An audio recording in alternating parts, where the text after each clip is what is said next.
इस वीडियो में हम सीखने जा रहे हैं रोम के बारे में। ROM stand for read only memory. ROM is non volatile memory. ये जो रोम मेमोरी होती है ये नॉन वोलाटाइल मेमोरी होती है। अब यहाँ पर नॉन वोलाटाइल मेमोरी का मतलब ये है कि अगर रोम को पावर सप्लाई ना भी मिल रही हो तो रोम में जो डाटा होता है वो सेव ही रहता है, जबकि जो रैम होती है, रैम को जैसे ही पावर सप्लाई कट ऑफ होती है रैम में जितना भी डाटा होता है वो लॉस हो जाता है। जबकि रोम में ऐसा नहीं होता। रोम में जो हमने डाटा सेव किया होता है वो डाटा सेव ही रहता है चाहे पावर सप्लाई कट ऑफ हो जाए। तो इसलिए हम कहते हैं ROM is a non volatile memory. It stores data और इंफॉर्मेशन परमानेंटली।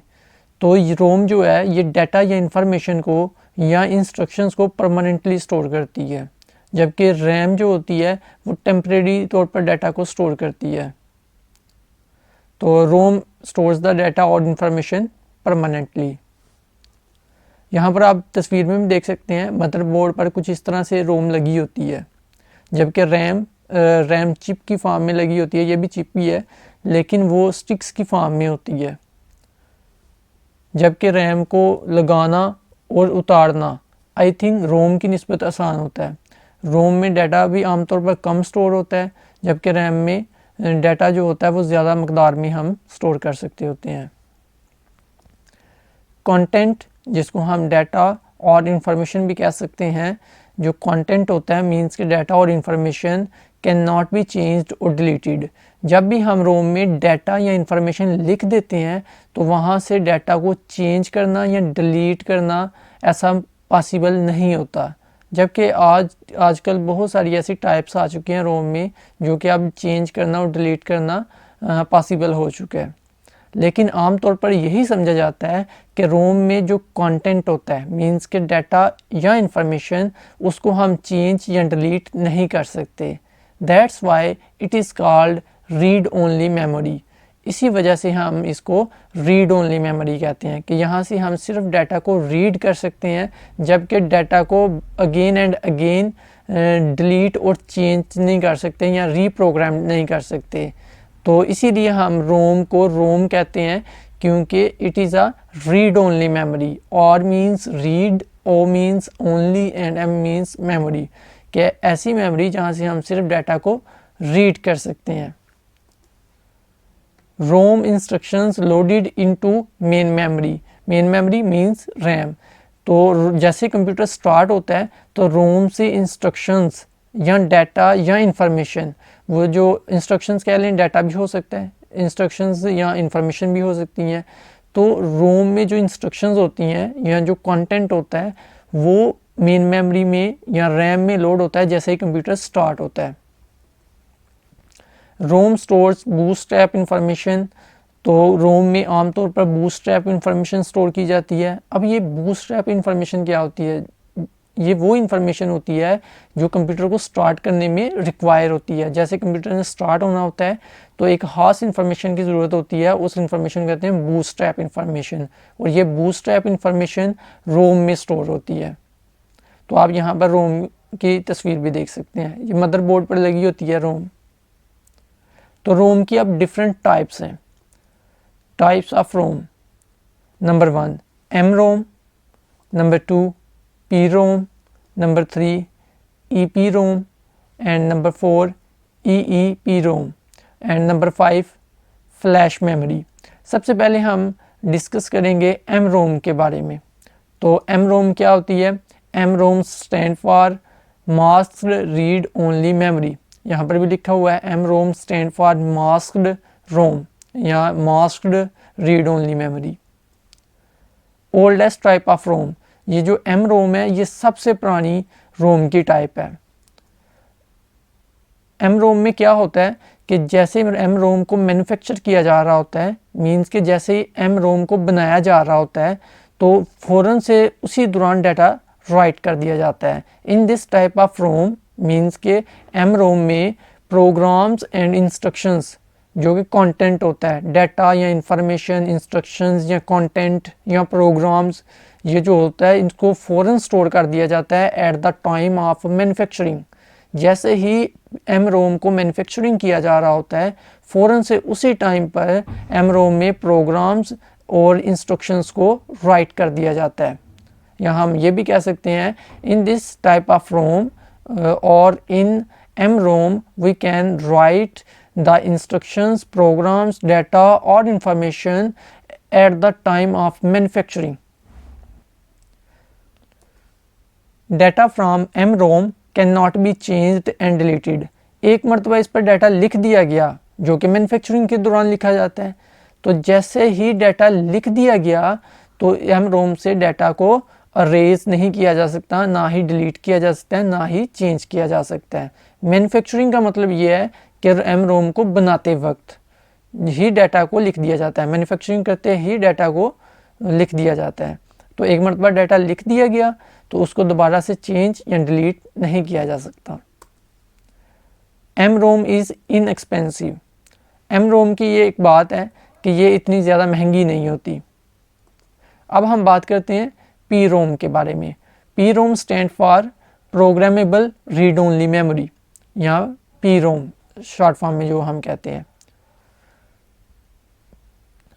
पी रोम की एक ख़ास बात है वो ये है कि पी रोम इनिशियली ब्लैंक होती है, मींस कि शुरू में इब्तदा में ये खाली होती है, जबकि जो एम रोम होती है वो मैन्युफैक्चरिंग के दौरान ही, मतलब कि एम रोम को बनाते वक्त ही उस पर डाटा राइट करने की ज़रूरत होती है, जबकि ये इनिशियली ब्लैंक मिलती है कि आप मार्केट से जाकर अगर पी रोम को ख़रीदते हैं तो पी रोम में कुछ भी नहीं लिखा होगा, आप ख़ुद भी लिख सकते हैं। द यूज़र और मैन्युफैक्चरर, जिस कंपनी ने पी रोम को बनाया है उसको हम कहेंगे मैन्युफैक्चरर, तो वो कंपनी भी पी रोम पर डाटा को लिख सकती है। और इवन कि अगर आप एक ब्लैंक पी रोम मार्केट से जाके खरीद रहे हैं, the user or manufacturer can write data and programs on it using special devices. तो द यूज़र मीन्स कि अगर आप खरीदते हैं मार्केट से जाकर पी रोम को, तो आप भी डाटा पी रोम पर लिख सकते हैं और इवन के प्रोग्राम्स या डाटा को लिख सकते हैं यूजिंग स्पेशल डिवाइसेस। कुछ खास डिवाइसेस का इस्तेमाल करते हुए आप पी रोम पर डाटा को राइट कर सकते हैं। तो पी रोम इनिशियली शुरू में ब्लैंक होती है और आप चाहें तो आप मार्केट से इसे खरीदें और पी रोम पर डाटा को अपनी मर्ज़ी से स्पेशल डिवाइसेस के ज़रिए लिख सकते हैं। User can write data, information और इंस्ट्रक्शंस, के यूज़र पी रोम पर डाटा को या इंस्ट्रक्शन को या इंफॉर्मेशन को सिर्फ एक मरतबा लिख सकता है। If there is any error or mistake, अगर आप इंस्ट्रक्शन या डाटा या इंफॉर्मेशन को लिखते वक्त आपसे कोई मिस्टेक हो जाती है, आप पी रोम में कोई इंस्ट्रक्शन लिख रहे हैं तो आपसे कोई मिस्टेक हो जाती है, मींस कि आपसे एरर हो जाती है, in writing instruction the error can not be removed from the P ROM and chip become unusable. तो अगर आप यूज़र हैं और आप पी रोम पर जाकर डाटा को राइट कर रहे हैं, अभी आपने मार्केट से पी रोम को ख़रीदा, वो इनिशियली ब्लैंक थी, तो आप स्पेशल डिवाइस के ज़रिए उस पर डाटा लिखने की कोशिश की और बीच में कोई एरर आ जाती है तो आप उस एरर को रिमूव नहीं कर सकते और इस तरह से जो पी रोम होगी वो अनयूजेबल हो जाएगी। जाहिर सी बात है अगर उसमें कोई एरर होगी तो उसको आप ठीक तरीके से इस्तेमाल नहीं कर सकेंगे, ना ही जाहिर सी बात है आप उसको आप करेक्ट कर सकते हैं, क्योंकि पी रोम में सिर्फ एक मरतबा ही डाटा को लिखा जा सकता है, तो जो लिख दिया गया उसको चेंज भी नहीं किया जा सकता। अब हम बात करते हैं E P ROM, means erasable programmable read only memory. यहाँ पर भी स्टैंड फॉर लिखा हुआ है। E P ROM is initially blank, जिस तरह पी रोम इनिशियली ब्लैंक होती है, ई पी रोम भी इनिशियली ब्लैंक होती है, मीन्स के शुरू में इब्तदा में खाली होती है। The user or manufacturer can write the data and programs on it using special devices. तो मैन्युफैक्चरर या यूज़र जो आप हैं, अगर आप जाकर मार्केट से ई पी रोम बाय करते हैं तो आप यूज़र हैं, तो वो कंपनी जिसने ई पी रोम को बनाया है वो मैन्युफैक्चरर है, तो आप या मैन्युफैक्चरर ई पी रोम पर डाटा को राइट कर सकते हैं यूजिंग स्पेशल डिवाइसेस, जिस तरह पी रोम पर कर सकते हैं। डाटा, इंफॉर्मेशन और instructions written on it can be erased with special devices using ultraviolet rays, जिसको हम कहते हैं यूवी रेज।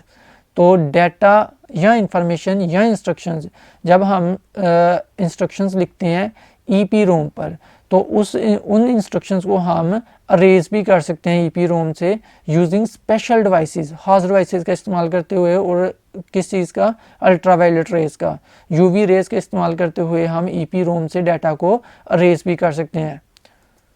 तो after it user can write new data और प्रोग्राम्स इन ऑन इट।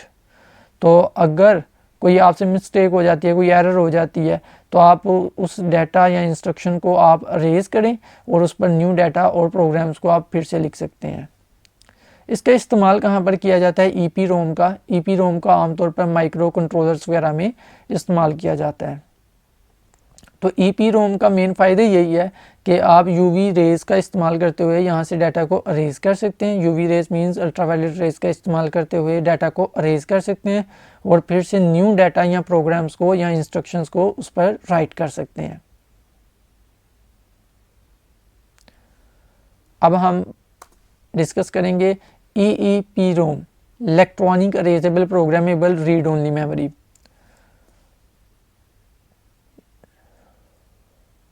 यहाँ पर EEPROM लिखा हुआ है, यहाँ पर आप करेक्ट कर लीजिएगा। EEPROM इज इनिशियली ब्लैंक, ये भी शुरू में ब्लैंक ही होती है। The user can and manufacturer can write data और programs on it electronically. So EEPROM data can be changed easily. तो शुरू में ये भी ब्लैंक होती है PROM और EEPROM की तरह। तो यूज़र और मैन्युफैक्चरर जो है वो इस पर डाटा, इंस्ट्रक्शंस और प्रोग्राम्स को इलेक्ट्रॉनिकली लिख सकता है। इलेक्ट्रॉनिकली ये मेन वर्ड है। सो EEPROM can data can B change easily, क्योंकि ये डाटा इलेक्ट्रॉनिकली लिखा हुआ है तो सो हम ईजीली EEPROM से डाटा को चेंज कर सकते हैं या अरेज कर सकते हैं। If there is any error in writing the instructions, the user can erase these instructions easily। अगर प्रोग्राम या इंस्ट्रक्शन या डाटा लिखते हुए EEPROM में कोई मिस्टेक हो जाती है, कोई एरर हो जाती है, तो आप इजीली उसको चेंज कर सकते हैं, अरेज कर सकते हैं और न्यू इंस्ट्रक्शंस लिख सकते हैं। क्योंकि डाटा किस तरह से लिखा जाता है? इलेक्ट्रॉनिकली, क्योंकि डाटा लिखा जाता है इलेक्ट्रॉनिकली EEPROM पर।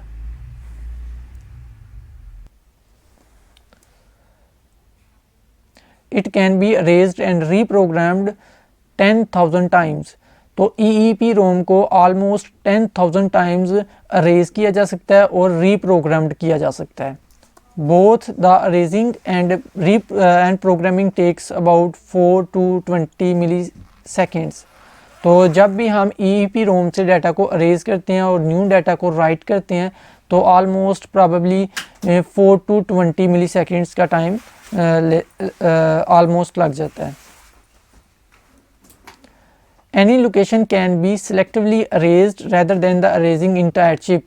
ये बात बहुत इंपॉर्टेंट है, ये बात अपने माइंड में रखिएगा कि जब हम EEPROM को अरेज करते हैं तो वहाँ पर अगर हमने किसी एक स्पेसिफिक सेल को सेल से डाटा को अरेज करना है तो ऐसा मुमकिन नहीं होता, जबकि EEPROM में कंप्लीट रोम को अरेज करना पड़ता है, तब ही हम रीप्रोग्राम कर सकेंगे। जबकि EEPROM का ये फ़ायदा है, हम सिलेक्टिवली किसी एक सेल को या किसी ब्लॉक को हम अरेज कर सकते हैं rather than erasing the entire chip. बल्कि इसकी बजाय जिस तरह EEPROM में कंप्लीट रोम को अरेज करना पड़ता है, अगर किसी स्पेसिफिक सेल को आपने अरेज करना है तो आपको कंप्लीट रोम को अरेज करना पड़ेगा EEPROM में और फिर से राइट करना पड़ेगा। जबकि EEPROM में आप किसी एक स्पेसिफिक सेल को या किसी स्पेसिफिक ब्लॉक को आप उसको अरेज कर सकते हैं और सिर्फ उसी पर डाटा को दोबारा से राइट कर सकते हैं। जाहिर सी बात है फिर इस पर टाइम भी कम लगेगा, जो कि 4 to 20 मिली सेकेंड्स होता है। जबकि जो EEPROM पर जब डाटा को अरेज करके दोबारा लिखा जाता है वो ऑलमोस्ट आई थिंक 40 मिनट्स तक ले लेता है। अब इसका यूज़ कहाँ पर किया जाता है? इसका आमतौर पर इस्तेमाल किया जाता है कंप्यूटर की बायोस की सेटिंग को स्टोर करने के लिए। BIOS means basic input output setting, जिसमें जैसे कंप्यूटर स्टार्ट होता है तो आप F1 या F11 या F12 वट एवर आप कोई भी फंक्शन की प्रेस करते हैं तो आप बायोस में एंटर होते हैं अक्सर। अब लास्ट वन जो टाइप है रोम की वो है फ्लैश मेमोरी, जो कि है जी it is an advance version of. तो ये एक एडवांस वर्जन है EEP रोम का, flash memory. We can write blocks of data at a time. अब हम जो EEP रोम होती है उसमें सिर्फ एक बाइट को ही हम एक वक्त में लिख सकते हैं, लेकिन फ्लैश मेमोरी EEP रोम का एक एडवांस वर्जन है जिसमें हम ब्लॉक्स ऑफ डाटा को एट अ टाइम लिख सकते हैं। अब ब्लॉक्स ऑफ डाटा में बहुत सारे बाइट्स होते हैं इकट्ठे मिले, तो मीन्स कि हम कलेक्शन ऑफ बाइट्स को एट अ टाइम राइट कर सकते हैं, जबकि EEP रोम में सिर्फ एक बाइट को एट अ टाइम राइट किया जा सकता है। So the flash memory is faster than EEP रोम। तो अल्टीमेटली वहाँ पर सिर्फ एक एक बाइट को लिखा जा सकता है, तो यहाँ पर ब्लॉक्स ऑफ डाटा को मीन्स के नंबर ऑफ बाइट्स को इकट्ठे लिखा जा सकता है। तो जो फ्लैश मेमोरी होती है वो EEP रोम की निस्बत फास्ट होती है। It is highly durable. अब यहाँ पर हाईली ड्यूरेबल का मतलब ये है as it can bear the high temperature and intense pressure. तो जो फ्लैश मेमोरी होती है ये ड्यूरेबल होती है क्योंकि ये हाई टेम्परेचर को बियर कर सकती है, मीन्स के बर्दाश्त कर सकती है, और अगर प्रेशर भी ज़्यादा हो उसे भी बर्दाश्त कर सकती है। इसका इस्तेमाल आमतौर पर USB फ्लैश ड्राइव्स में किया जाता है, MP3 players, digital cameras, modems and ETC में किया जाता है। आई होप कि आपको क्लियर होगा।